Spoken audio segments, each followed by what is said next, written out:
In 2026, while the world is glued to headlines about US troops in Venezuela, something far quieter and arguably bigger is unfolding in the frozen north. The United States is quietly trying to lock down Greenland, not as a meme, not as a joke, but as a long-term move to control the Arctic, the North Atlantic, and the minerals that power modern technology.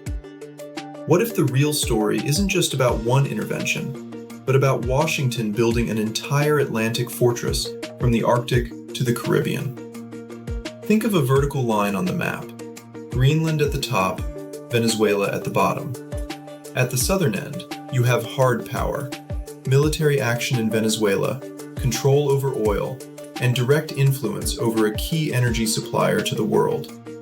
At the northern end, you have soft power, diplomacy, investments, and strategic purchases in Greenland aimed at controlling rare earth minerals and military choke points.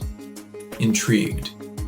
Two totally different tools, same objective: secure the entire Atlantic sphere under American influence.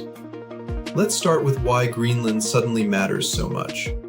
Greenland sits right next to the GIUK Gap, that stretch of ocean between Greenland, Iceland, and the UK that acts like a naval gate between Russia's northern fleet and the open Atlantic. If you control Greenland, you don't just own some ice and rocks, you control who sails in and out of the North Atlantic.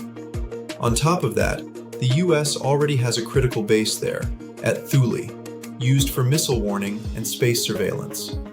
Losing influence over Greenland would mean giving rivals a window straight into America's northern doorstep. Now add China to the picture. Beijing calls itself a near-Arctic state and has been pushing a polar Silk Road, trying to open new shipping lanes and invest in ports, airports, and mines across the Arctic. A few years ago, Chinese-linked companies were bidding to build airports in Greenland and buy into infrastructure projects, raising alarms in Washington. From the US perspective, that's not just business. That's a strategic foothold near NATO territory and US bases. So when you hear that the US wants a bigger role in Greenland, remember, it's also about blocking China from creeping into the Arctic chessboard. But the story gets even more interesting when you look beneath the ice. Greenland is loaded with rare earth elements, the critical minerals needed for missiles, fighter jets, smartphones, EVs, and almost every modern tech system. For years, China has dominated this market, controlling most of the mining and processing. That means if relations worsen, Beijing can squeeze supply and hurt Western industries.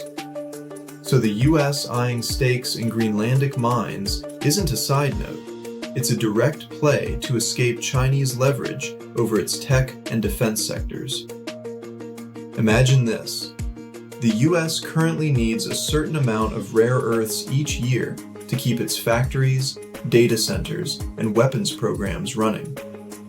A single major project in Greenland has the potential to produce far more than that demand.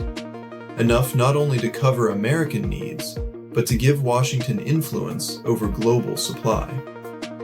In other words, controlling those minerals in Greenland could flip the script from dependence on China to dominance in a key strategic market. That's not just geology, that's geopolitics in its purest form. Now compare how Washington operates in the south versus the north. In Venezuela, the approach is direct. Troops, operations, regime pressure, and physical control over oil production and exports.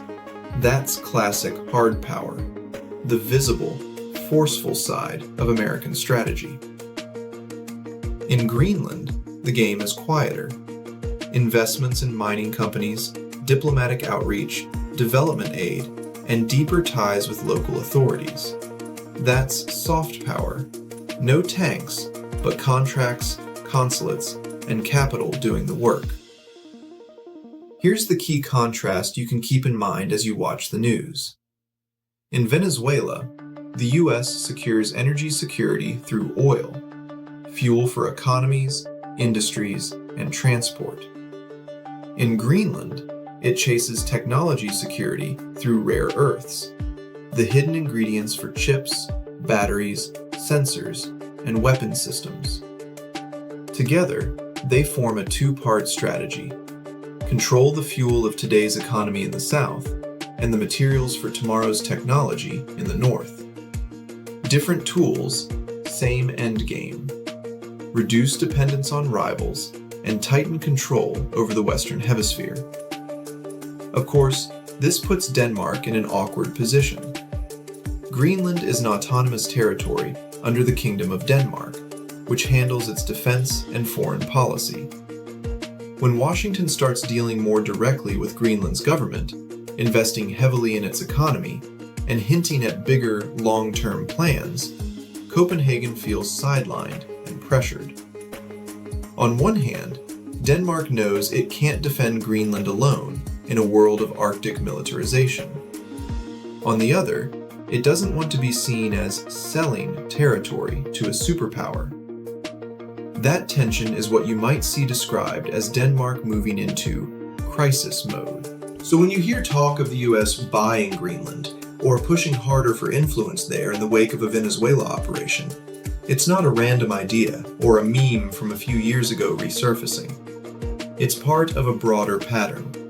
Build an Atlantic fortress, a secure north-south line where US military power, economic leverage, and resource control leave very little room for rivals like Russia and China to maneuver. From that perspective, Greenland and Venezuela aren't separate stories. They're two halves of the same long-term strategy. The big question for the coming years is simple but powerful. Are we watching a new version of Manifest Destiny, not across a continent this time, but across an entire ocean? Instead of expanding westward, the US is tightening its grip north and south, from Arctic ice sheets to Caribbean waters. And instead of covered wagons and railroads, the tools are naval fleets, space radars, rare earth mines, and energy assets. How other powers respond, and how smaller countries like Denmark and Greenland navigate this pressure, will shape the next chapter of global geopolitics. If you've enjoyed diving into this deeper layer behind the headlines, beyond the usual who invaded whom narrative, then you're exactly the kind of viewer this channel is built for. Here, we break down complex moves into clear, connected stories, so you can see how economics, resources, and strategy all fit together. If you want more content like this, make sure to subscribe to Macro Decoded, hit the bell icon, and join the conversation in the comments.